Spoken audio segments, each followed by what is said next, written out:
Vamos a cantar esta mañana. Vamos a cantar con la música del cielo. Vamos a cantar alegres porque escuchas cuando cantamos para exaltar tu nombre.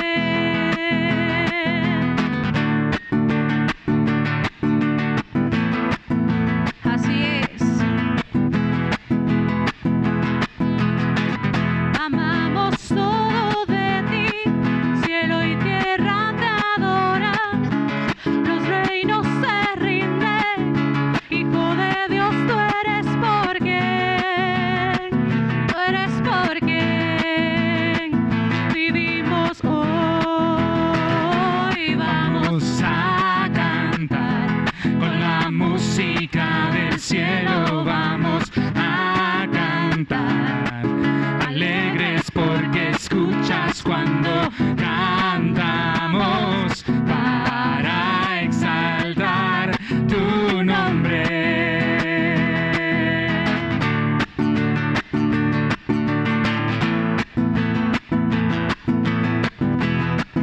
Oh, eres quien nos liberta. Sí, Señor. Eres la luz que guía. Como fuego ardiente. Hijo de Dios, Hijo de Dios, tú eres por quien Vivimos hoy. vamos a cantar con la música del cielo, vamos a cantar alegres porque escuchas cuando cantamos para exaltar tu nombre. Vamos a cantar con la música del cielo, vamos a cantar alegres porque escuchas cuando cantamos para exaltar tu nombre. Sí, Señor. Vamos a cantar para ti con gozo, con Amén. alegría Sí, en Señor. nuestro corazón. Amén. Y le invitamos a que lo haga desde su Sí, casa. Jesús. Alábele, gócese, exalte el nombre del Señor. Dice la palabra del Señor: rebosa mi corazón, palabra buena. Dirijo al Rey mi canto. Eres el más hermoso de los hijos de los hombres. La gracia se derramó sobre ti. Puede usted decirle al Señor: Señor, eres hermoso. Y te adoramos esta mañana, Señor. Cuán bello es el Señor, cuán hermoso es el Señor, cuán bello es el Señor. Hoy le quiero adorar. Cuán bello es el Señor, cuán hermoso es el Señor. Cuán bello es el Señor. Hoy le quiero adorar. La belleza de mi Señor nunca se agotará. La hermosura de mi Señor siempre resplandecerá. La belleza de mi Señor nunca se agotará. Oh no, la hermosura de mi Señor siempre resplandecerá. Una vez más. Cuán bello es el Señor, cuán hermoso es el Señor. es el Señor. Hoy le quiero adorar. Vamos a decir una vez más, cuán bello es el Señor. Cuán bello es el Señor. Cuán hermoso es el Señor. Cuán bello es el Señor.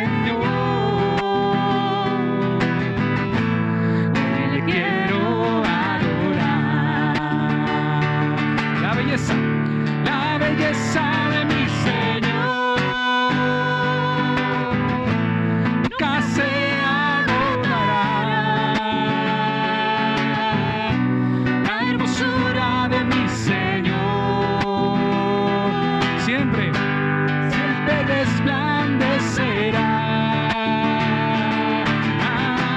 La belleza de mi Señor nunca se agotará. La hermosura de mi Señor siempre resplandecerá. La belleza de mi Señor nunca se agotará. La hermosura de mi Señor siempre resplandecerá. La belleza de mi Señor nunca se agotará. No, la hermosura de mi Señor siempre resplandecerá.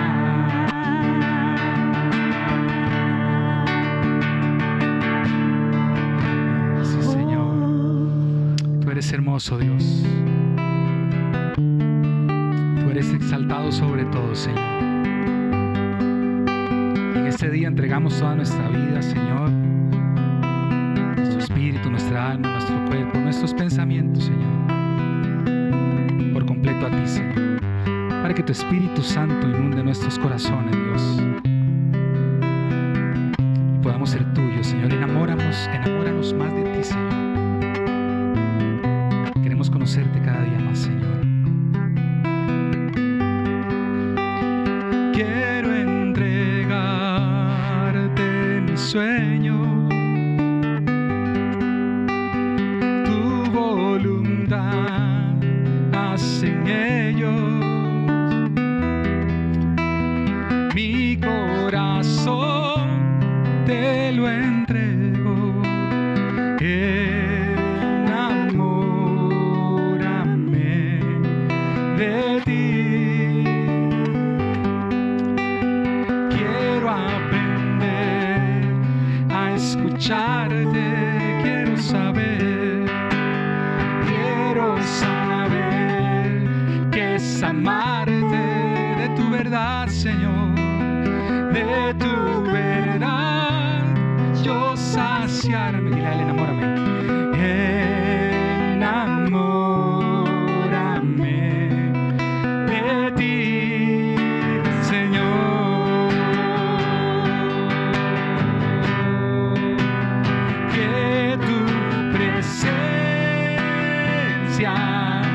me inunde. Haz de mí uno de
saber que es amarte, de tu verdad, Señor, de tu verdad, yo saciarme.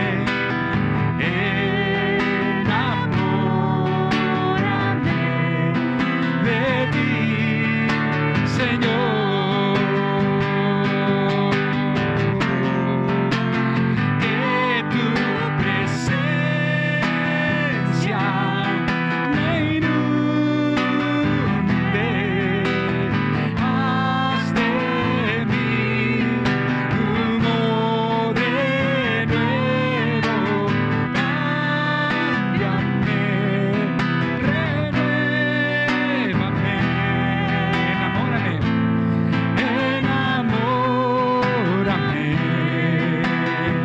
enamórame, Señor, enamórame de ti, Señor, que tu presencia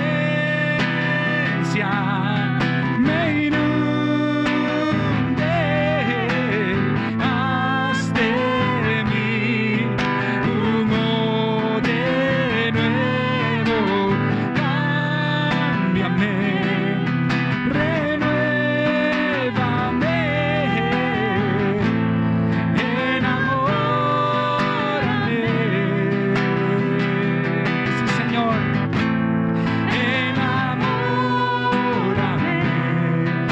enamórame, Señor,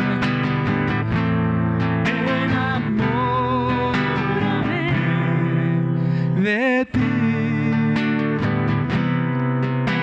Enamórame, enamórame, enamórame, enamórame, Señor, enamórame. Queremos amarte. Hazme amarte más, Señor. Enamórame, hazme conocerte más, Señor. Enamórame Y escuchar tu corazón. Enamórame. Y adorarte. Quiero Y amarte alabarte. más, Señor. Solo a ti, Señor Quiero Jesús. amarte, Rey.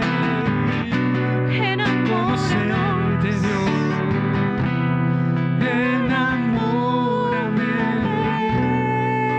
enamórame. Cada día más.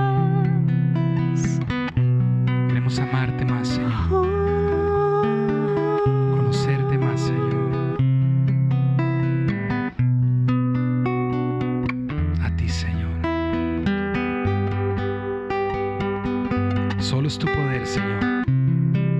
El poder de tu amor, Dios, el que nos permite entrar a este lugar, Señor, a tu lugar santísimo.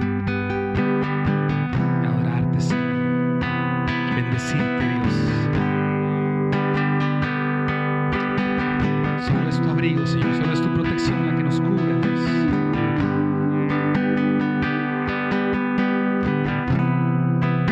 Te glorificamos, Señor.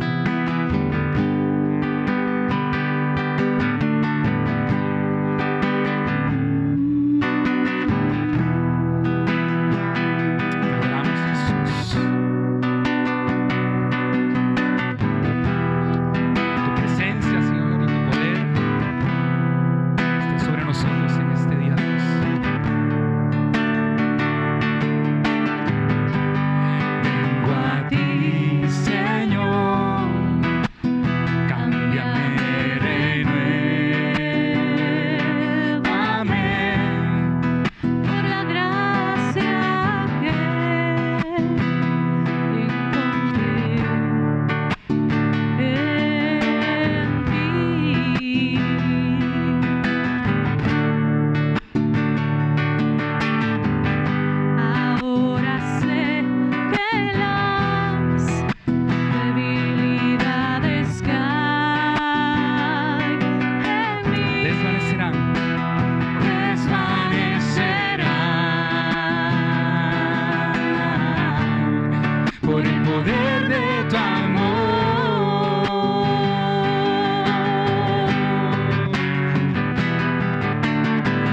cerca quiero estar.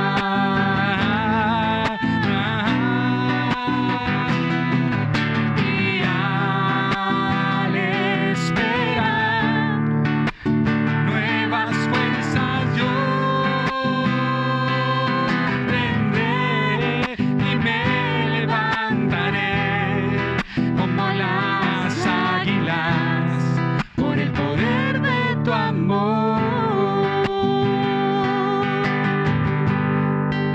Yo te quiero ver. Yo te quiero ver. Sí, Señor, cara a cara. Cara a cara, oh Señor, y conocer así más de ti.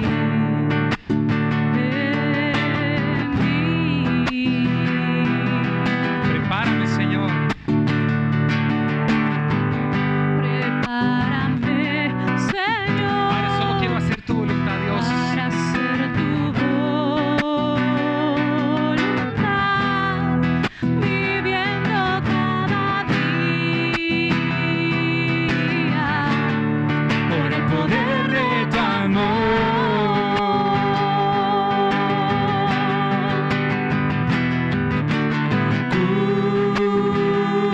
Cúbreme con tu amor, rodéame.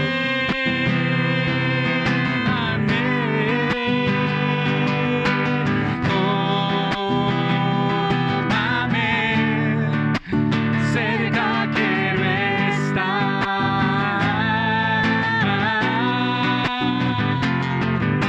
Y al esperar nuevas fuerzas yo tendré y me levantaré como las águilas por el poder de tu amor. Y me levantaré. como las águilas. Sí, Señor. Por el poder de tu amor. Y me levantaré como las águilas por el poder de tu amor. Sí, Señor. Es tu poder y es tu amor, Señor, lo que nos sostiene. Tu misericordia, Dios. Tu bondad, Señor.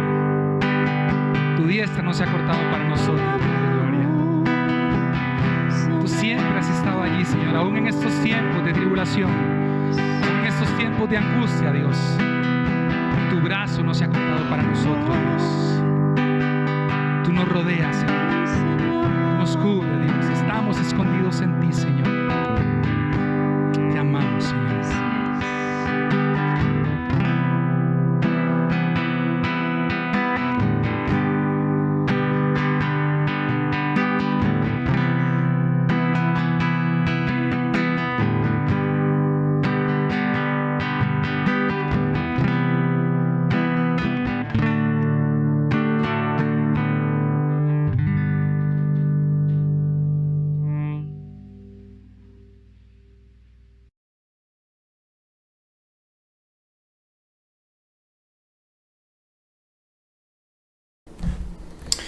Buenos días, Faro. Esperamos que estén bien, sanos y salvos, donde estén, en este momento, en la casa o donde sea. Es un gusto estar con ustedes virtualmente esta mañana. Hemos estado acompañándoles también virtualmente por Face los domingos en la mañana. Y ha sido un placer estar conectados de esta manera estas semanas a pesar de la cuarentena. Bueno, hace 10 años, Angie y yo estábamos caminando en un bosque. Es que habíamos apartado un tiempo de los trabajos para irnos de viaje y visitar varios parques nacionales en Estados Unidos, mayormente en el norte y oeste.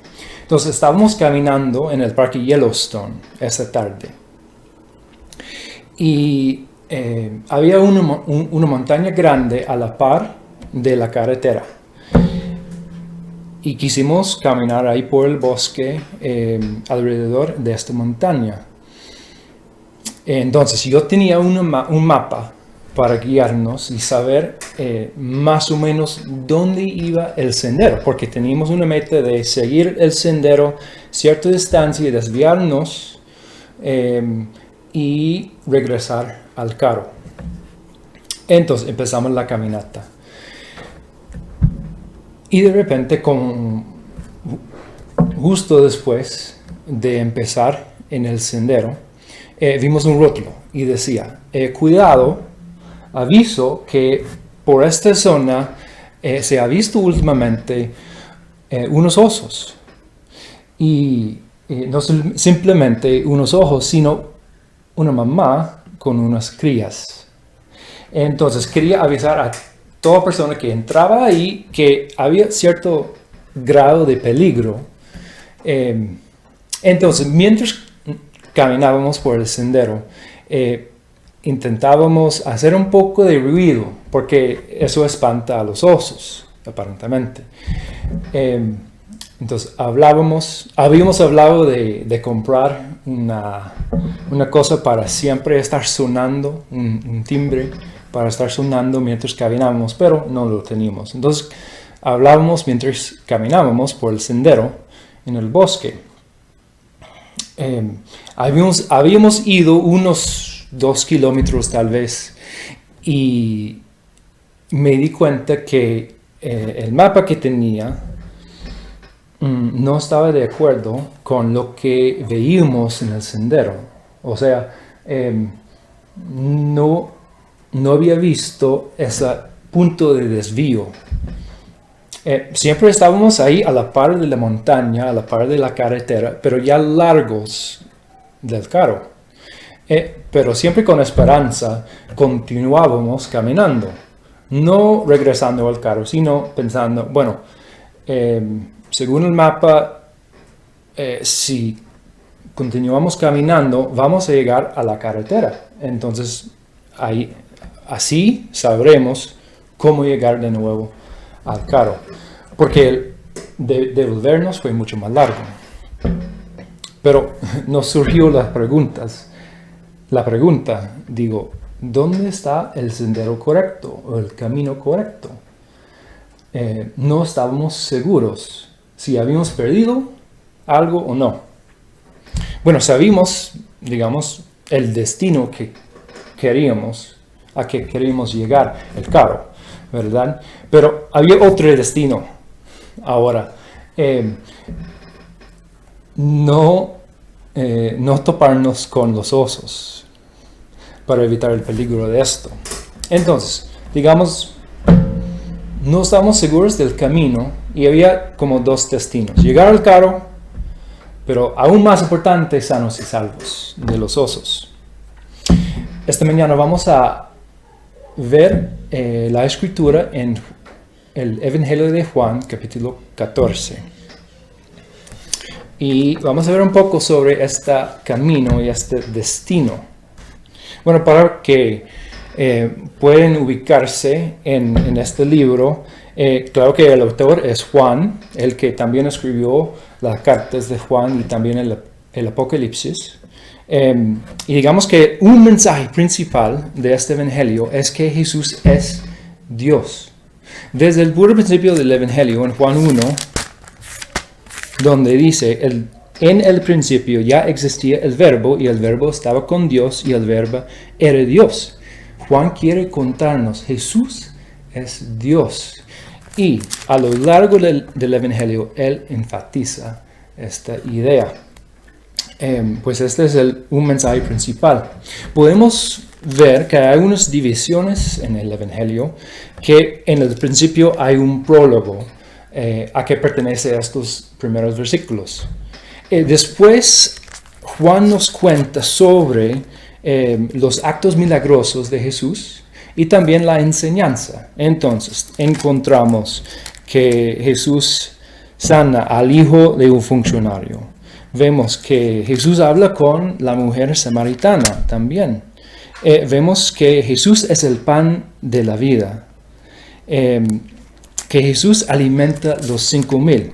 Bueno, enseñanzas, palabras de Jesús, tanto como milagros.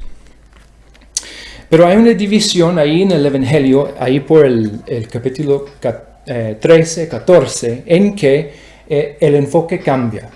Ya no es del ministerio general de Jesús, sino se enfoca en su vida o su enseñanza final para los discípulos. Digamos, el aposento alto y después su padecimiento en la cruz y su resurrección hasta el final del libro.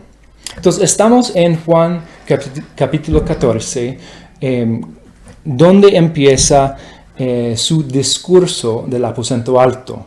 Ya sabemos desde el capítulo 13 que están en ese aposento alto y están hablando de lo que va a pasar después. Jesús está lavando los pies a los discípulos y nos cuenta un poco más en este capítulo que vamos a ver después. Pero leamos Juan capítulo 14 del 1 al 7. Dice, no se angustien, confíen en Dios y confíen también en mí. En el hogar de mi Padre hay muchas viviendas. Si no fuera así, ya se lo habría dicho a ustedes. Voy a prepararles un lugar. Y si me voy y se lo preparo, vendré para llevármelos conmigo. Así ustedes estarán donde yo esté. Ustedes ya conocen el camino para ir a donde yo voy. Dijo entonces Tomás, Señor, no sabemos a dónde vas. Así que, ¿cómo podemos conocer el camino? Yo soy el camino, la verdad y la vida, le contestó Jesús. Nadie llega al Padre sino por mí. Si ustedes realmente me conocieran, conocerían también a mi Padre. Y ya desde este momento lo conocen y lo han visto. Estoy leyendo de la Nueva Versión Internacional, si quieren seguir en la misma versión. Jesús dice primeramente, no se angustien. ¿Por qué diría no se angustien en este momento? Para encontrar la respuesta a esta pregunta nada más tenemos que devolvernos al capítulo 13. ¿Qué pasa? Jesús les lava los pies a los discípulos. Les dice que uno de los discípulos le va a traicionar en el versículo 21. Después, en el versículo 33, dice, mis queridos hijos, poco tiempo me queda para estar con ustedes. Me buscarán y lo que antes les dije a los judíos, ahora se lo digo a ustedes. A donde yo voy, ustedes no pueden ir. Y de nuevo en el 36. A donde yo voy, no puedes seguirme ahora, pero me seguirás más tarde. Y justo de esta respuesta, Pedro le asegura, pero ¿por qué no puedo seguirte ahora? Por ti daré hasta la vida. Jesús le responde, ¿tú darás la vida por mí? De veras, te aseguro que antes de que cante el gallo, me negarás 3 veces. Entonces, están angustiados porque Jesús se va. No entienden de la traición de Judas. Entonces, después de que saliera él, están preguntándose, ¿pero qué pasó? ¿Qué está haciendo un compra o qué? Y también Pedro les cuenta a Pedro. Jesús le cuenta a Pedro que le va a traicionar. Tienen razón para estar angustiados. Y Jesús les dice, confíen en Dios y confíen también en mí. Quiere consolarlos, ¿verdad? Quieren confortarlos en este momento de angustia. Versículo 2. En el hogar de mi Padre hay muchas viviendas. Si no fuera así, ya se lo habría dicho a ustedes. Voy a prepararles un lugar. Este versículo empieza en el hogar de mi Padre. Otro versículo en la casa de mi Padre. ¿A qué quiere referirse Jesús con esta frase, casa o hogar de mi Padre? Tal vez muchas veces hemos escuchado esta frase como el cielo mismo. Y pensamos en las viviendas que hay en el hogar del Padre de Jesús. Y tal vez esto es cierto. No puedo decir que esto no tiene que ver, pero creo que hay más que tiene que ver con simplemente una vivienda para nosotros en el cielo. En el hogar de mi Padre hay muchas viviendas. Esta frase, casa de mi Padre, ocurre unas veces más en el Evangelio. Por ejemplo, en el capítulo 2, versículo 14.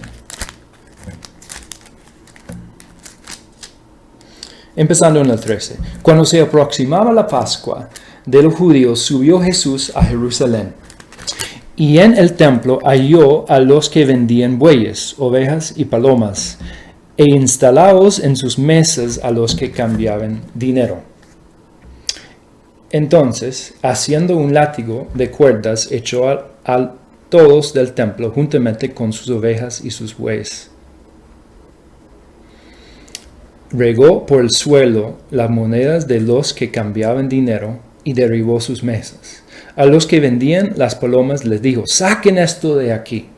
¿Cómo se atreven a convertir la casa de mi Padre en un mercado? Pues en este momento Jesús habla del templo como la casa de su Padre, ¿verdad? ¿Qué hacían los judíos en el templo en este entonces? Bueno, era el lugar central para la adoración de Dios para ellos. Era donde ofrecían sacrificios de todo tipo, no solamente por el pecado, pero eso sí era muy importante para ellos, pero también de adoración, de alabanza, de gratitud a Dios también. Pero estos sacrificios para los pecados eran constantes. Entonces el templo, se puede decir, era el lugar donde Dios habitaba y se relacionaba con la gente.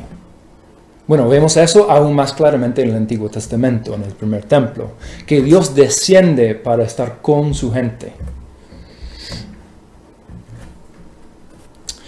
Un poco más después de estos versículos, en el 2:18, dice: entonces los judíos reaccionaron, preguntándole: ¿qué señal puedes mostrarnos para actuar de esta manera, de estar echando todos esos cambistas? Destruyan este templo, respondió Jesús, y lo levantaré de nuevo en 3 días. Tardaron 46 años en construir este templo, ¿y tú vas a levantarlo en 3 días? Y el versículo 21 nos cuenta: pero el templo al que se refería era su propio cuerpo. No el templo, el edificio de ladrillos, de piedras, sino su propio cuerpo. Su cuerpo es como el templo. Digamos, la casa del Padre es el cuerpo de Cristo, es en Cristo. Dice Colosenses 1. Versículo 19. Porque Dios le agradó habitar en él, Cristo, con toda su plenitud. En su vida en la tierra, Dios habitaba en Cristo, nos cuenta Pablo en Colosenses. Él es como el templo, donde Dios habitaba. También Dios se relacionaba con la gente a través del templo y después a través de habitar en Cristo. Y sabemos que el sacrificio de Cristo entonces es el último sacrificio. Eso acaba con el sistema de sacrificios en el templo. Ahora, en la segunda parte del versículo nos dice: hay muchas viviendas en esta casa de su Padre. Si no fuera así, ya se lo habría dicho a ustedes. Voy a prepararles un lugar.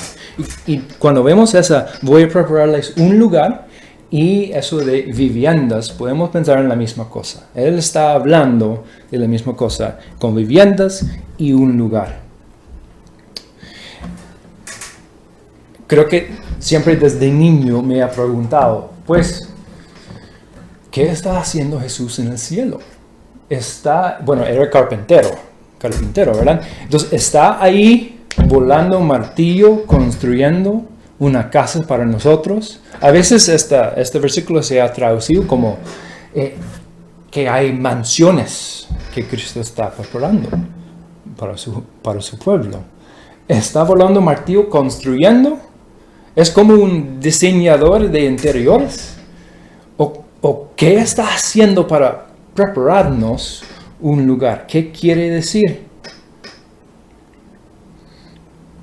Y sería como una promesa de una mansión, una casa de lujo, una razón para no angustiarse, sino confiar en Dios, como dijo en el primer versículo.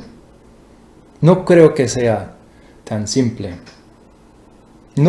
Cuando habla de viviendas o lugares, no quiere hablar de un lugar geográfico o físico, sino otra cosa.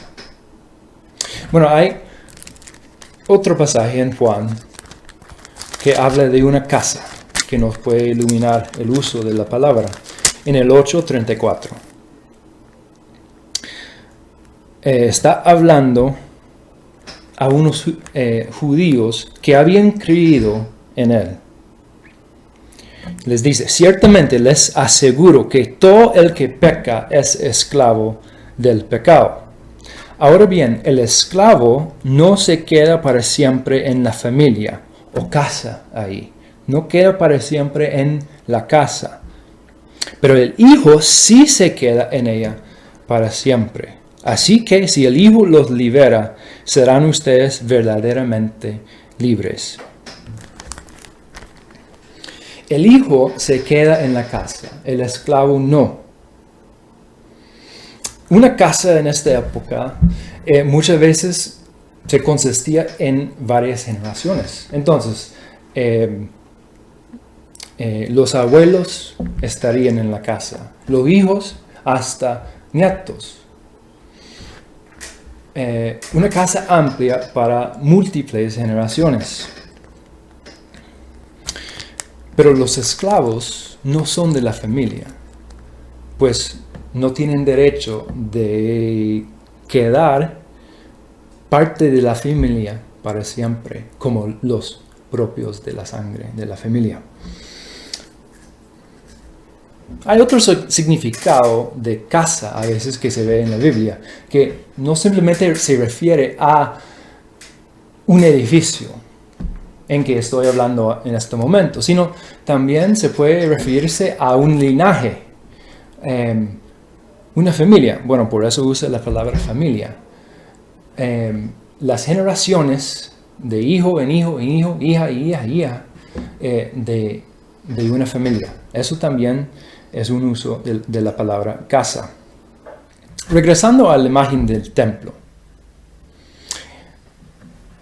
¿Los judíos en este tiempo pecaban? Claro que sí.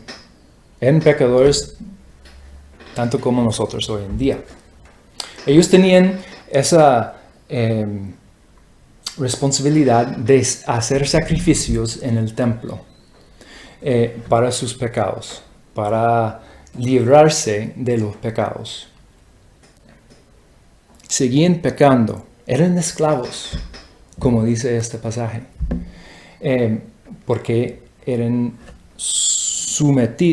sometidos a los pecados de ellos, atrapados en los pecados. Pues no son como el hijo que puede quedarse en la familia, en la casa del padre para siempre. No tenían derecho, eran como los esclavos. Pues, ¿qué va a construir Jesús cuando habla de prepararnos un lugar, una vivienda? Creo que va a construirnos una relación. un lugar en la familia, para que no seamos esclavos. En este momento, para que los discípulos no sean esclavos al pecado, sino que serían hijos, miembros propios de la familia. No como antes. No, eso sería una relación de comunión duradera, sin necesidad de un templo para sacrificios. Después, ¿dónde hace Cristo esta obra? Lo hace en la cruz, cuando va para prepararnos un lugar a donde va. Va para la cruz. No es que está volando martillo todos los días construyendo. Ya construyó este lugar para nosotros en la familia. Por medio de su muerte y resurrección, hay un lugar en la familia. Ya somos hermanos. Por eso decimos hermano uno al otro. Pertenecemos entonces a la casa de Dios, a la familia de Dios. Efesios 1 nos habla de esto, adopción en Cristo. Versículos 4 y 5. Dios nos escogió en Él antes de la creación del mundo, para que seamos santos y sin mancha delante de Él. En amor nos predestinó para ser adoptados como hijos suyos por medio de Jesucristo, según el buen propósito de su voluntad. Pues en Cristo somos adoptados, somos miembros de la familia de Dios. Seguimos en el versículo 3 del capítulo 14. Y si me voy y se lo preparo, el lugar, vendré para llevármelos conmigo. Así ustedes estarán donde yo esté. Ustedes ya conocen el camino para ir a donde yo voy. Jesús se va, pero se va a regresar. No se angustien, confíen en Dios, confíen también en mí. Y de hecho, vemos en el mismo Evangelio de Juan que después de pasar por la cruz, morir y resucitar, Él regresó a los discípulos. En este discurso del aposento alto, varias veces Jesús habla de, dentro de poco no me verán, pero después me van a ver de nuevo. Pues los discípulos ya lo vieron después de su resurrección. Ya regresó. Ya construyó un lugar para nosotros en la familia. Pero también hay un sentido en que va a regresar después. Sí regresó, pero la obra no está totalmente manifestada para nosotros en este momento. Pablo habla en 1 de Tesalonicenses.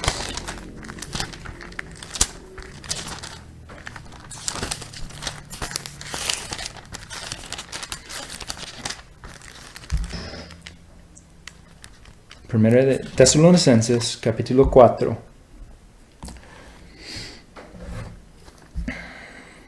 Dice, en el versículo 16, el Señor mismo descenderá del cielo con voz de mando, con voz de arcángel y con trompeta de Dios, y los muertos en Cristo resucitarán primero, luego los que estemos vivos. Así estaremos con el Señor para siempre. Por lo tanto, anímense unos a otros con estas palabras. Pues Cristo, de un sentido, ya regresó después de su resurrección a ver los discípulos. Pero después va a regresar de nuevo. Se va a manifestar por completo, de una manera que no lo vemos en este momento. Este lugar en la familia ya está disponible para nosotros. Si ya hizo esta obra en la cruz, ya ha preparado un lugar. Ya podemos pertenecer a la familia de Dios, tanto en esta vida, en esta tierra, como también en el cielo, en la vida que viene.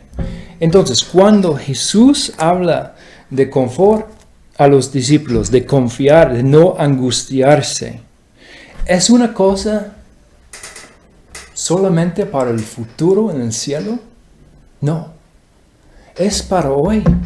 Es para nosotros, tanto como para ellos. Hay esperanza. No hay que angustiarse. No hay que pensar que no voy a ver a Jesús. Hay una promesa, que Él va a construir y va a regresar para nosotros. ¿Cómo es posible esto? Que puede estar, que podemos estar unidos con Cristo. De hecho, esta idea de unión es un tema a lo largo de este discurso del aposento alto. Pues los discípulos son unidos a Cristo. Nosotros los creyentes somos unidos a Cristo a través de su sacrificio y resurrección. Somos adoptados. Y Jesús es unido con el Padre. Lo dice vez tras vez en este discurso, que Él está en el Padre en Él. Son unidos. Entonces, ¿cómo es que nosotros podemos estar unidos al Padre, a Dios, por medio de Cristo? Por medio de la unión que tenemos con Él, estamos unidos con Dios. Él es el enlace, Él es el puente entre nosotros y el Padre. Y dice, así ustedes estarán donde yo esté, en unión con el Padre. Y versículo 4, ustedes ya conocen el camino para ir a donde yo voy. Ya les había dicho en el 13:1. Dice, se acercaba la fiesta de la Pascua. Jesús sabía que le había llegado la hora de abandonar este mundo para volver al Padre. Y habiendo amado a los suyos que estaban en el mundo, los amó hasta el fin. Va para el Padre. En el 13:33 habla de que los discípulos no pueden seguirle en este momento. Y de nuevo en el 36. ¿Por qué no podían seguirle en este momento? ¿A dónde iba? Iba para el Padre, pero tenía que pasar por otra cosa primero. Tenía que pasar por la cruz. Entonces el camino para Él era la cruz. El destino al Padre.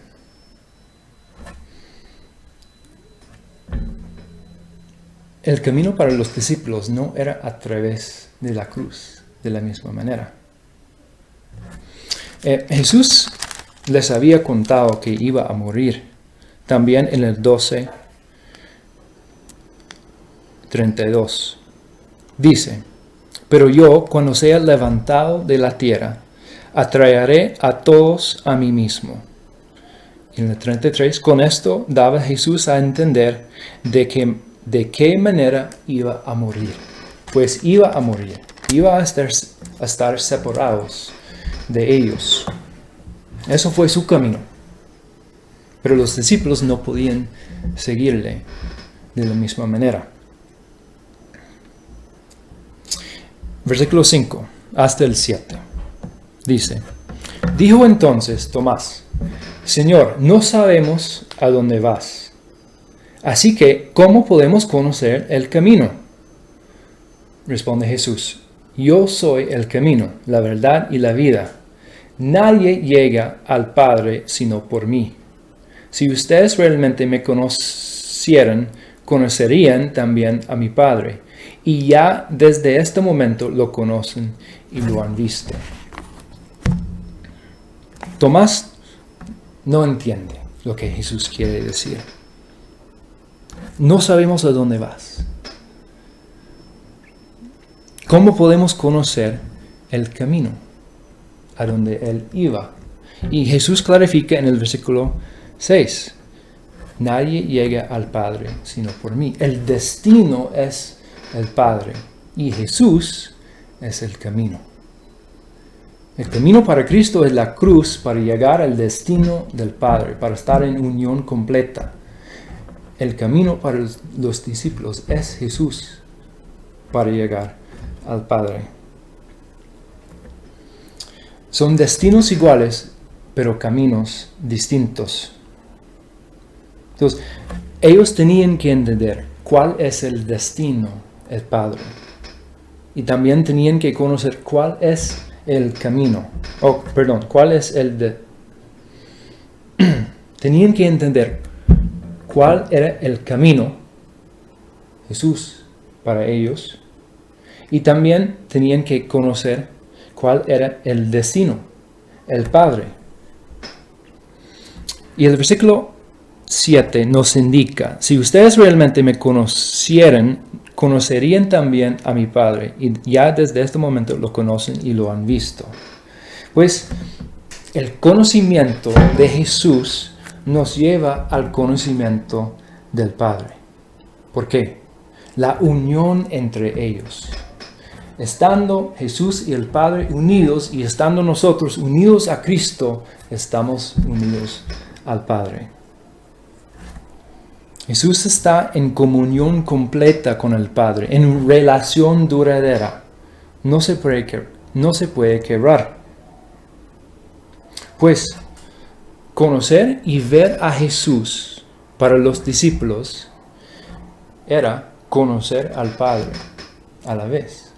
Para nosotros, conocer a Jesús es conocer al Padre, porque el Padre, Dios, habita plenamente en Cristo. Así que, ¿qué quiere decirnos estos versículos de Juan 14? ¿Por qué tenemos esperanza? ¿Por qué no debemos angustiarnos? ¿Por qué podemos confiar en Dios y en Jesús? Porque hay una promesa acá. Que Jesús está unido al Padre y Jesús nos une a Él. Y que va a construir un lugar para nosotros, una relación con el Padre. Una relación duradera. Y va a regresar para nosotros. Para que estemos juntos. En este momento los discípulos estaban pensando en el futuro, en no tener a Jesús con ellos. Pero la promesa es, vamos a estar juntos en el futuro.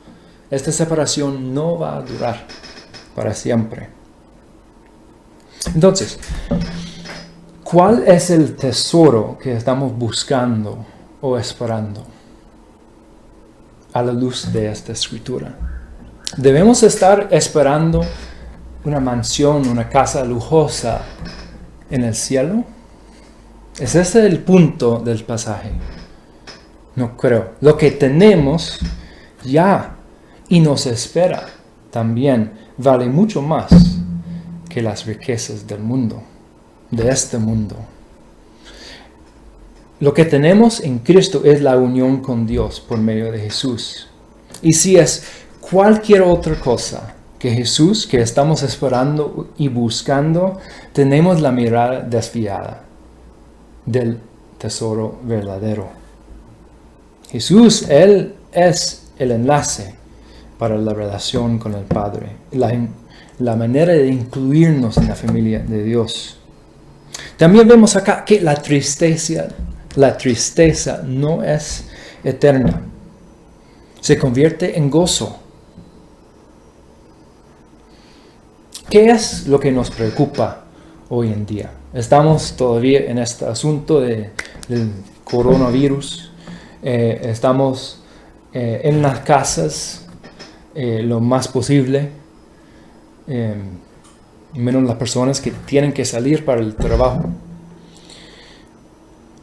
¿Qué nos preocupa? Tal vez es esto del virus, tal vez no, tal vez es otra cosa. ¿Cuál es el consejo de Cristo para nosotros? No se angustien, confíen en Dios, confíen también en mí. La confianza en cualquier otra cosa nos va a decepcionar. confiando en la obra final de Cristo, que acaba con los sacrificios, que acaba con la esclavitud al pecado, es nuestra única esperanza para una vida mejor. Pues, ¿cuál es nuestro camino? Estamos confundidos, como Angie y yo estamos confundidos ese día en el bosque, en el Parque Nacional.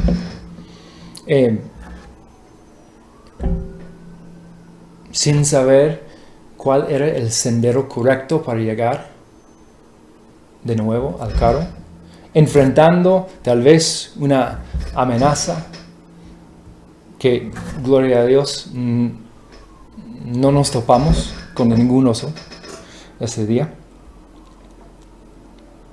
¿Cuál es nuestro camino? ¿Estamos confundidos en esto o podemos identificar claramente? Nuestro camino es Jesús, el único camino, no hay otro. ¿Y cuál es nuestro destino? ¿Qué nos está distrayendo del destino final? ¿Serán cosas de este mundo? Nuestro destino es el Padre, estar con Él en comunión completa con Cristo. Oremos. Gracias, Dios, por tu palabra para nosotros. Gracias por estas verdades, estas esperanzas que nos has dado en su palabra. Que hay una promesa de comunión contigo. Una comunión que es duradera, no se quiebra por el sacrificio de Cristo. Gracias, Jesús, por hacer esto. Y que mantengamos la mirada en ti y que no seamos desviados a ningún otro sendero, pensando en ningún otro destino. Gracias, Dios. Amén. Que Dios les bendiga en estos días y nos vemos en los próximos días.